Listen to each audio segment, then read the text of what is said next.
Subscribe பண்ணுங்க. அப்படியே பக்கத்துல இருக்க பெல் ஐகானையும் பிரஸ் பண்ணுங்க. இந்த மாத துவக்கத்தில் கடகராசிக்கு என்ன கிரக நிலைகள் இருக்குது அப்படின்னா, ராசிக்குள்ளேயே செவ்வாய், ராசிக்கு 3ஆம் இடத்துல கேது பகவான், ராசிக்கு 9ஆம் இடமான பாக்கியஸ்தானத்தில் சனி, ராகு, சுக்கிரன், புதன் ஆகிய 4 கிரகங்களுடைய சேர்க்கை இருக்குது. ராசிக்கு 10ஆம் இடத்துல சூரியன் உச்சம் பெற்று திக்பலம் அடையக்கூடிய ஒரு சூழ்நிலை, அருமையான ஒரு பிளேஸ்மெண்ட் சூரியனுக்கு. ராசிக்கு 11ஆம் இடத்துல குரு பகவான். ஸோ இந்த கிரக நிலைகளின் அடிப்படையில் தான் இந்த மாதமானது பிறக்குது.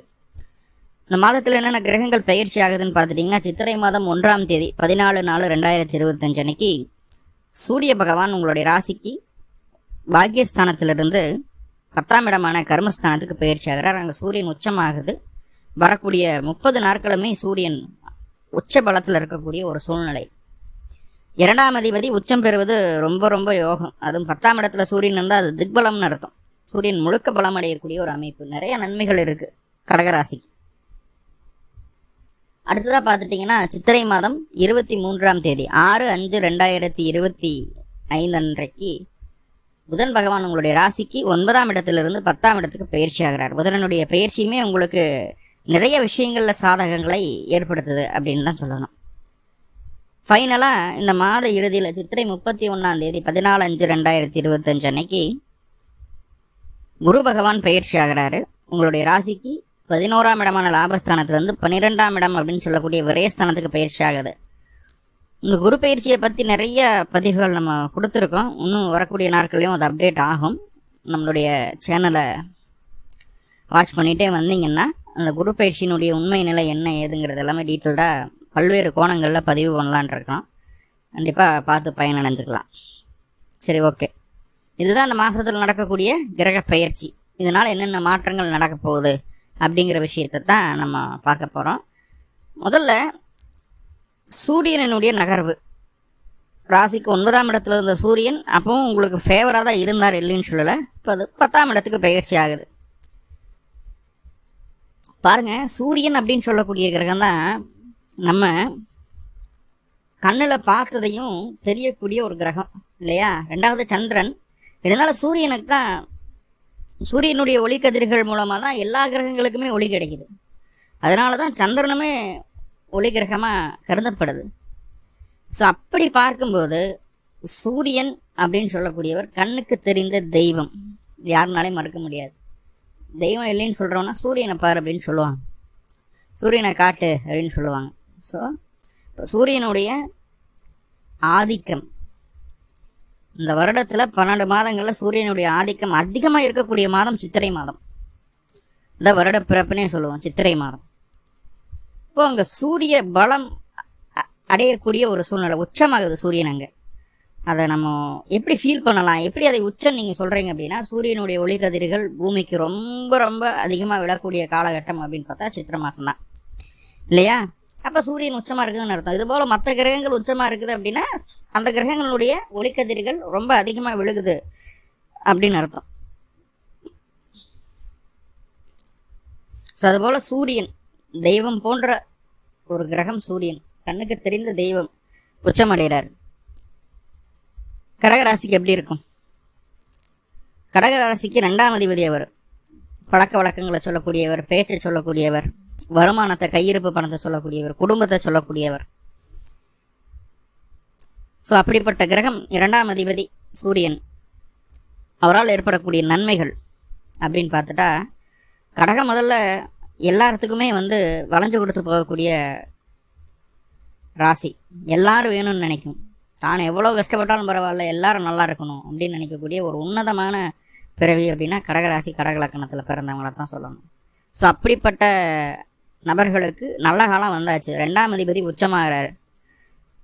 என்ன நன்மை? முதல்ல யாராருக்கெல்லாம் திருமணமாகலை, திருமணத்துக்காக முயற்சி பண்ணிகிட்டே இருக்க நடக்கவே மாட்டேது. ஏன்னா 7வது வீடு சனி இல்லையா?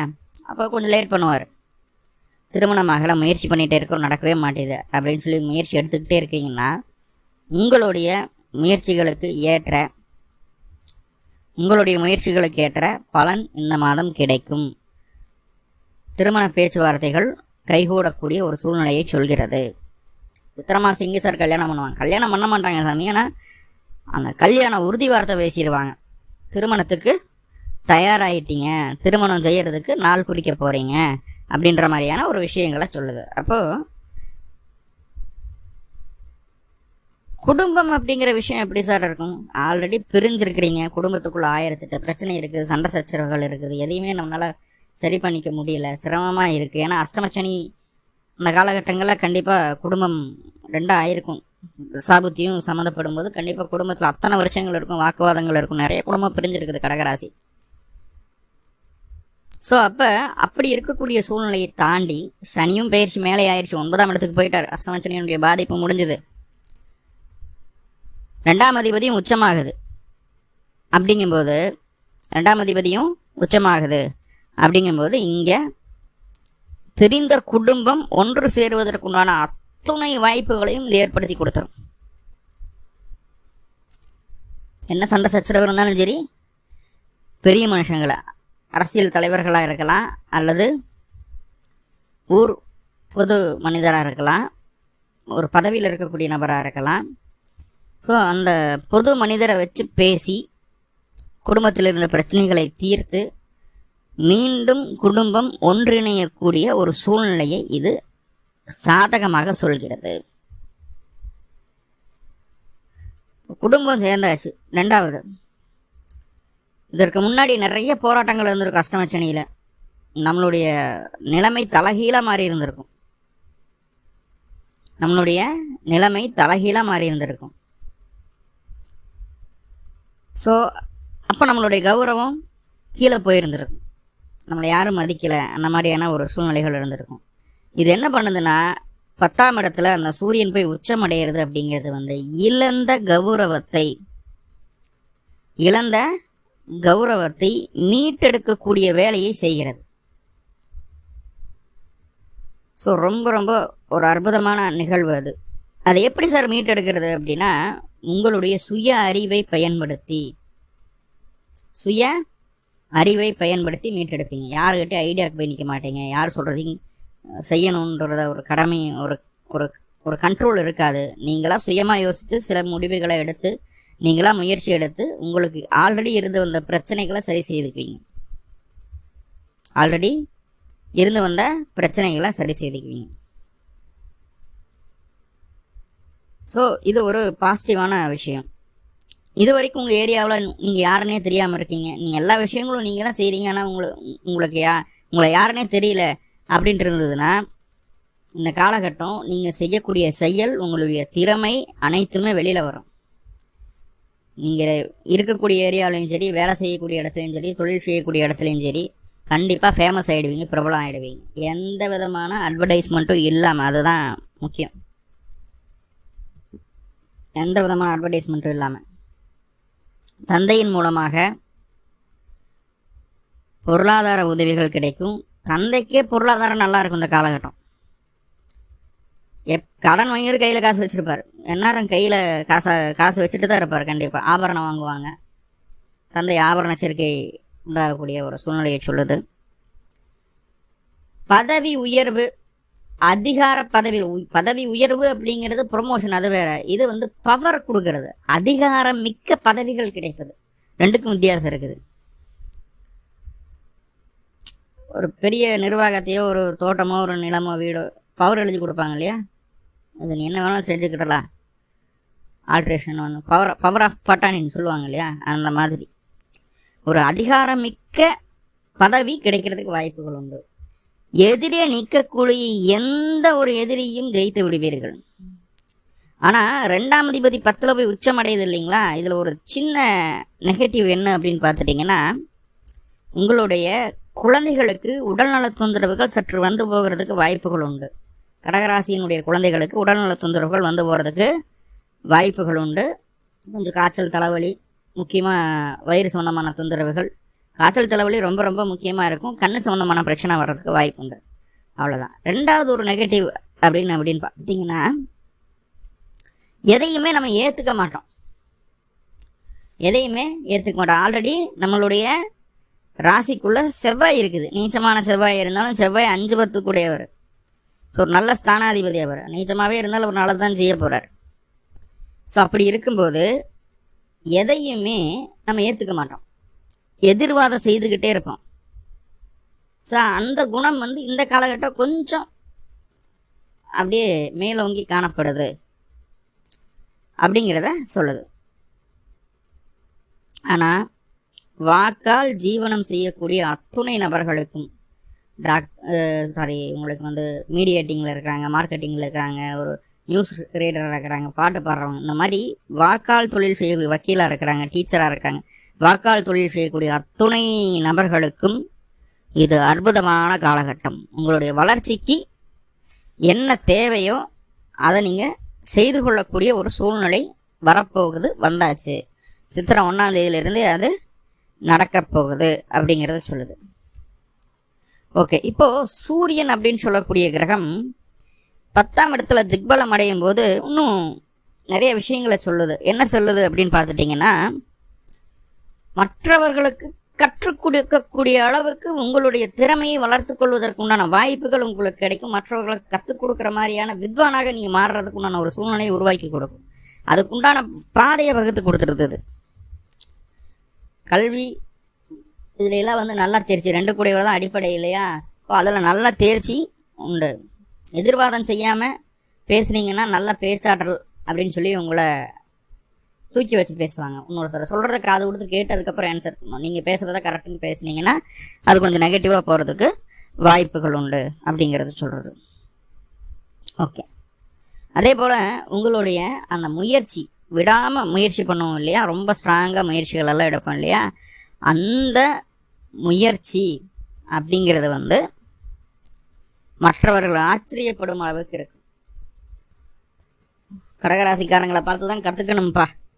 எவ்வளவு கான்ஃபிடென்ட்டாக, எவ்வளவு ஸ்ட்ராங்காக தான் ஒரு விஷயத்தை எடுத்துட்டோம் அப்படின்னா அதை செய்து முடிக்கிற வரைக்கும் விடாமல் முயற்சி பண்ணிகிட்டு இருக்காங்க பாரு இந்த காலகட்டம். அவனை மாதிரி நீயும் இருக்கணும் அப்படின்னு சொல்லி மற்றவங்களுக்கு உதாரணமாக உங்களுடைய செயல்பாடுகள் இருக்கும் இந்த காலகட்டம். இந்த சூரியன் உச்சம் இல்லையா, சின்ன வேலை கிடையாது. அரசாங்க அரசியல் சம்மந்தப்பட்ட விஷயங்கள்ல எந்த ஒரு காரியம் வேணாலும் தைரியமாக துணிஞ்சு செய்யலாம். கண்டிப்பாக அது உங்களுக்கு சக்ஸஸை கொடுத்துரும். பூர்வீக சொத்து சம்மந்தமாக என்ன பிரச்சனை இருந்தாலும் சரி, ரொம்ப வழக்கு பிரச்சனை எது இருந்தாலும் சரி, அதில் இருந்து வந்த பிரச்சனைகள் நீங்கும். பூர்வீக சொத்து உங்களுக்கு கைக்கு வந்து சேர்றதுக்கு உண்டான ஒரு சூழ்நிலையை அது ஏற்படுத்தும். அதே நேரத்தில் உங்கள்கிட்ட பதவி இருக்குது இல்லை, திறமை இருக்குது இல்லை, படிப்பு இருக்குது இல்லை அப்படிங்கிறதெல்லாம் தாண்டி ஒரு அதிகாரமிக்க பதவியில் இருக்கக்கூடிய நபர் போல மற்றவர்களை எளிமையாக நாசூக்காக கர்ஜனையோடு வேலை வாங்கி கொள்வீர்கள். உங்களுக்கு கீழே தான் எல்லாருமே அப்படிங்கிற மாதிரி ஆகும். நீங்கள் அந்தளவுக்கு போல்டாக ஒரு நாசூக்காக வேலை செய்வீங்க.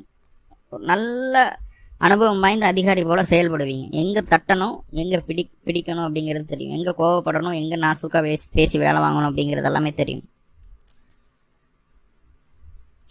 அதே நேரத்தில் ட்ரெண்டிங்காக இருக்கிற விஷயங்கள் என்னவோ அதில் தான் ஆர்வம் அதிகமாக காட்டுது. ட்ரெண்டிங்காக இருக்கிற விஷயங்களில் நீங்கள் கொஞ்சம் லயச்சு நிற்கக்கூடிய ஒரு சூழ்நிலையை சொல்லுது. நல்ல சுறுசுறுப்பு இதுக்கு முன்னாடி அப்படி பார்த்துருக்கவே முடியாது. ஸோ இதெல்லாம் நல்லாயிருக்கும். மெடிக்கலில் இருக்கிறவங்களுக்கும், அரசாங்க அரசியல் இருக்கக்கூடிய நபர்களுக்கும், அதே போல் வந்து மூலிகை பொருட்கள் சம்மந்தப்பட்ட விஷயங்கள் இருக்கிறவங்களுக்கும் இந்த காலகட்டம் ரொம்ப ரொம்ப நல்லாயிருக்கும். அவங்களுடைய தொழிலாகட்டும், அவங்களுடைய வேலையாகட்டும், நான் சொன்ன ஃபீல்டில் வாக்காள் ஜீவனம், மற்ற விஷயங்கள், அப்புறம் இதே போல் அந்த மருத்துவத்துறை இதிலெல்லாம் இருக்கும்போது ரொம்ப ரொம்ப ரொம்ப ரொம்ப ரொம்ப நல்ல பேர் வாங்கிறதுக்குண்டான ஒரு சூழலை சொல்லுது. உங்களுடைய பழக்க வழக்கம் மற்றவர்களுக்கு ஒரு என்ன சொல்கிறது, ஒரு டெமோ, இவங்களை மாதிரி தான் வரணும் அப்படின்னு ஒரு நம்ம சொல்லுவோம் இல்லையா, அந்த மாதிரி. ஸோ அந்த மாதிரியான பழக்க வழக்கம் உங்களுக்கு மாறும். நல்ல பழக்க வழக்கங்களை பழகிக்குவீங்க. குடும்ப விருத்தி ஆகும். குழந்தை இல்லாதவங்களுக்கு குழந்தை, இப்போ குடும்ப விருத்தியாகனா அதுதானேங்க. குழந்தை இல்லாதவங்களுக்கு குழந்தை கிடைக்கும், இல்லைன்னா கல்யாணமாதவங்களுக்கு கல்யாணம் ஆகும். ஸோ இதெல்லாம் சூரியன் தரக்கூடிய நன்மை. தீமைன்னு பார்த்தா குழந்தையினுடைய ஆரோக்கியத்தில் தொந்தரவு அப்படின்ற மாதிரி சொல்லியிருக்கேன். சின்ன சின்ன விஷயங்கள் மட்டும்தான். சரி, ஓகே. இப்போ புதனுடைய நகர்வு இருக்குது இல்லையா? சித்திரை மாதம் 23ஆம் தேதி புதன் வந்து ராசிக்கு 9ஆம் இடத்துலேருந்து 10ஆம் இடத்துக்கு பயிற்சி ஆகிறார். இப்போது 3ஆம் அதிபதி அவரே 12ஆம் அதிபதியும் கூட. விரையாதிபதி 12 இருக்கும்போது தொழிலில் கொஞ்சம் அலைச்சல்கள் இருக்கும், அது சகஜம்தான். ஆனால் 3ஆம் அதிபதி 10ல் இருக்கிறது அப்படிங்கிறது வந்து சூப்பரான ஒரு இடம். அது மூன்றாம் அதிபதிக்கு 10ஆம் இடம் அப்படிங்கிறது ரொம்ப ரொம்ப அருமையான இடம். ஸோ அது என்ன சொல்ல வருது அப்படின்னு பார்த்துட்டிங்கன்னா, நல்ல சந்தோஷமாக இன்பமாக வாழ்கிறதுக்கு என்ன வழி அப்படிங்கிறது தேட வைக்குது. யாரை நம்பியும் எந்த காரியத்தையும் செய்யக்கூடாது. என்னால் என்ன முடியுதோ, என்னால் எது செய்ய முடியுமோ, என்னோட சுயமுயற்சியால் ஒரு சின்ன விஷயம் செஞ்சாலும் அது சந்தோஷம். யாரோட உதவியும் நாடி நான் நிற்கக்கூடாது அப்படிங்கிறத அது ஸ்ட்ராங்காக சொல்லுது. சுய வருமானத்தால் சம்பாதிக்கவும் செய்வீங்க, அதை சேமிக்கிற அளவுக்கும் இருக்கும். சம்பாதிக்கிறது மட்டும் இல்லை, சேமிக்கிற அளவுக்கு இருக்கும். வரவுக்கு மேலே செலவுக்கு மேலே வரவுகள் வர்றதுக்குண்டான வாய்ப்புகளை சொல்லுது. ஆனால் அந்த 3ஆம் அதிபதி 10ல் இருக்கும்போது சூரியன் 10ல் இருக்கிறதுனால தப்பிச்சிட்டிங்க. இல்லைன்னா என்ன தான் பண்ணாலும் அவங்களுக்கான அங்கீகாரம் கிடைக்காம போயிடும். அந்த அங்கீகாரத்தை சூரியன் வாங்கி கொடுத்துறாரு, அதனால பிரச்சனை இல்லை, அதை பற்றி பயம் இல்லை. அதே நேரத்தில் நம்மளை நம்பி ஒருத்தர் வந்துட்டாங்க அப்படின்னா தாராளமாக இருக்கிறத கொடுக்கறதுக்கு உண்டான ஒரு சூழலை தான் இங்கே காட்டுதே தவிர நமக்கு வேணும்னு எடுத்து வைக்கிற ஒரு மனநிலைமை இல்லை. இறக்கிற கிணறு தான் ஊருன்னு சொல்லுவாங்க இல்லையா, அந்த மாதிரி மற்றவங்களுக்கு கொடுக்க தான் உங்களுக்கு காசு பணம் நிறைய சம்பாதிக்க முடியும் அப்படிங்கிறத உணருவீங்க. தாராள மனப்பான்மை உடைய நபராக மற்றவர்கள் பார்வைக்கு தெரிவீர்கள். அதே போல் எந்நேரமும் வேலை தொழில்னு இருக்கும். வாழ்க்கை துணையை மறந்துடுவோம், குழந்தைகளை மறந்துடுவோம், குழந்தைகளை மறந்துடுவோம், எதையும் மறந்துடுவோம், சாப்பிட்றதுக்கே மறந்துடுவோம். எந்நேரம் வேலைன்னு வேலையில் ஓடிக்கிட்டே இருக்கிற மாதிரியான ஒரு சூழலை சொல்லுது. சரி, ஓகே. இப்போ அவரே 12ஆம் அதிபதி இல்லையா, அவர் 10ஆம் பாவத்துலேருந்து நல்லதா சார் இருக்கும் அப்படின்னு கேட்டால், முன்னாடியே சொன்னேன் ரொம்ப ட்ரெண்டிங்காக யோசிப்பீங்க அப்படின்னு. சூரியன் 10ல் இருக்கும்போதே புதனும் அதே வேலையை தான் செய்யுது. 10ஆம் இடத்துல 12ஆம் அதிபதி இருந்ததுன்னா அட் ப்ரெசண்ட்டு என்ன சந்தோஷத்தை தருமோ, என்ன ட்ரெண்டிங்காக இருக்குதோ. இப்போ ஒன்றும் இல்லை, இப்போ அட் ப்ரெசண்ட் கொடைக்கானல் ஊட்டிக்கு போகிறது ட்ரெண்டிங்காக இருக்குது, அது நிறைய ரீல்ஸ் வருது, அதை பற்றி பேசுகிறாங்க, இந்த இடம் நல்லா இருக்குன்னு சொல்கிறாங்கன்னா உடனே கிளம்புறது. செலவு ஆனால் ஆகிட்டு போகுது, நம்ம சந்தோஷத்துக்கு மேலே எனத்து போய் காசு அப்படின்னு நினச்சிட்டு கிளம்பிடுறது. ஸோ இந்த மாதிரி உங்களுக்கு முழு மன நிம்மதியை தரக்கூடிய விஷயங்களை முழு மன நிம்மதியை தரக்கூடிய விஷயங்களை செய்வீர்கள். ட்ரெண்டிங்காக இருக்கிற விஷயங்களை செய்வீங்க அப்படிங்கிறது. இப்போது ஒன்றும் இல்லை, புதுசாக ஒரு மொபைல் லான்ச் ஆகுது, நல்லா இருக்கே, உடனே அதை வாங்கு அப்படின்னு சொல்லி போட்டு அதை வாங்குறது. அதே போல் நம்மகிட்ட இருக்கிற காசை கொண்டு போய் பெரிய மனிதர்களுக்கு செலவழிப்பது பழக்க வழக்கத்தை பில்ட் பண்ணுறதுக்கு, நல்ல விஷயத்துக்காக தான், சுபகாரியங்களுக்காக தான் அந்த செலவு. ஓகே. என்ன தொழிலில் கொஞ்சம் அலைச்சல் இருக்கும், கொஞ்சம் நஷ்டங்கள் இருக்கும். நஷ்டமாகாததான். சூரியன் 2ஆம் அதிபதி 10ல் உச்சமாகிறதுனால சம்பாதிச்சிருவீங்க, செலவுக்கு மேலே தான் சம்பாத்தி இருக்கும், எல்லாமே உண்டு. அதனால் தொழில் அலைச்சல்கள் உண்டு அப்படிங்கிறத சொல்லணும். அதே போல் பொருளாதாரத்தில் கொஞ்சம் பற்றாக்குறை ஏற்படும், தேவைகளை அதிகப்படுத்திடுவீங்க அப்படிங்கிற மாதிரியான சில விஷயங்கள் இருக்குது.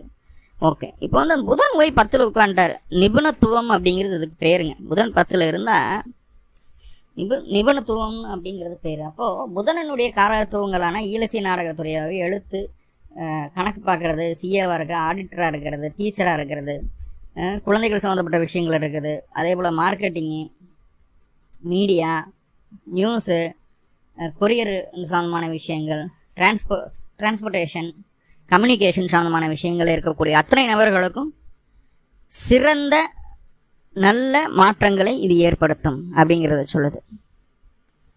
இது எப்படிங்க? சிம்பிளாக முயற்சி பண்ணி பெரிய விஷயத்தை ஈஸியாக செய்து முடிச்சிடுவீங்க. கேட்குறக்கே நல்லா இருக்குல்ல. சிம்பிளாக முயற்சி பண்ணி பெரிய விஷயத்தை ரொம்ப ஈஸியாக முடிச்சிடுவீங்க. சிறு முயற்சி பெரிய வெற்றிகளை ஏற்படுத்தி தரும், பெரிய லாபங்களை தரும் அப்படிங்கிறது சொல்லுது. நிறைய ஃபங்க்ஷனுக்கு போகணும், வீட்டில் சுபகாரியங்களை ஏதாவது செய்துக்கிடணும், அலங்காரப்படுத்தணும். ஒன்றும் இல்லை, வீட்டில் திடீர்னு பொங்க வைக்கணும், ஒரு 10 பேர்த்து கூப்பிடணும், அவங்களுக்கு எதாவது சாப்பாடு போடணும். சித்திரக்கனி அன்னைக்கா நல்லா சாமி கும்பிடணும், எல்லாத்தையும் கூப்பிட்டு வச்சு சாமி கும்பிட்டு எல்லாத்துக்கும் கைகிட்ட காசு கொடுப்பாங்க. இந்த மாதிரி விஷயங்களை, இந்த மாதிரி ஒரு என்ன சொல்கிறது, ஒரு திருவிழா கோலமாக இருக்கணும்னு நினைக்கும் மனசு இந்த காலகட்டம். அதே போல் நம்ம மட்டும் நல்லா இருந்தால் பத்தாது, எல்லோரும் நல்லா இருக்குன்னு சொல்லி போட்டு எல்லாத்துக்கும் உதவி செய்யக்கூடிய அந்த உதவினா எப்படின்னா, இது கவனம் என்ன தெரியுங்களா, நம்மளை மாதிரி இருக்காங்க அவங்க நல்லா இருக்கணும்னா உதவி அப்படிங்கிறது பொருளாதாரத்தில் செய்யாது. 10ஆம் இடத்துக்கு புதன் என்ன செய்யணும்னா அறிவை கொடுக்கும். இப்போ மற்றவங்களுக்கு அட்வைஸ் பண்ணுவீங்க, அடுத்தவங்களையும் நல்லா இருக்க வைக்கிட்டு நல்லா இருக்கணும் அப்படின்ட்டு அட்வைஸ் பண்ணுவீங்க. அவங்களும் நல்ல வருமானத்தை பார்க்குற அளவுக்கு என்ன வேலைகளோ அதை செய்வீங்க. கவர்மெண்ட் ஓரியன்டான எல்லா விஷயங்களும் நல்லா இருக்கும். அரசாங்க ஆதரவு கிடைக்கும். மனசு ஒரு தைரியமாகும். உடம்புல இருக்கிற பிரச்சனைகளை நீங்கிடுச்சுன்னு மனசு நம்பும். மனசும் தைரியமாயிடும். நல்ல ஆன்ம பலம் கூடும் அப்படிங்கிறத சொல்லுது. எந்த ஒரு வேலையாக இருந்தாலும் சரி இந்த காலகட்டம் ரொம்ப சிம்பிளாக ஈஸியாக முடிச்சுடுவீங்க. ரொம்ப சக்ஸஸ்ஃபுல்லான ஒரு மாதமாக தான் அது இருக்கும் அப்படிங்கிறது சொல்லுது. அதுவும் புதனும் பயிற்சியானதுக்கப்புறம் கொஞ்சம் அலைச்சலோடு சேர்ந்து நல்ல வெற்றி நல்ல லாபம் அப்படிங்கிறது உங்களுக்கு கிடைக்கிறதுக்கு உண்டான சாத்தியக்கூறுகள் ரொம்ப அதிகமாக இருக்குது. ரொம்ப பாசிட்டிவான மாதமாக தான் இருக்கும் கடகராசிக்கு. இப்போ சின்ன சின்ன நெகட்டிவ் சொன்னேன் இல்லையா, அதை சரி செய்துக்கிறதுக்கு என்ன பண்ணுறது அப்படின்னு கேட்டால், பக்கத்தில் இருக்கக்கூடிய மாரியம்மன் கோவிலுக்கு போங்க. மாரியம்மனுக்கு கொஞ்சம் பச்சரிசி மாவில் அபிஷேகம் செய்யணும். அல்லது அந்த பச்சை மாவு பிடிச்சி வச்சு வழிபாடு பண்ணுவாங்க, அதை செய்யலாம். வச்சு தெய்வத்துக்கு படைச்சி கூட இருக்கிற குழந்தைகளுக்கு கொடுக்கலாம். இல்லைன்னா நீங்களே சாப்பிடலாம், தப்பில்லை. ரெண்டாவதாக 2 நல்லெண்ணெய் தீபம் போடணும். பிறந்த கிழமை இன்னைக்கு இந்த வழிபாடை செய்துட்டு வாங்க. இந்த மாதம் மேலும் வெற்றிகரமான மாதமாக உங்களுக்கு மாறட்டும். மேலும் தகவலுக்கு எங்கள் சேனலை மறக்காமல் சப்ஸ்கிரைப் பண்ணுங்கள். நன்றி.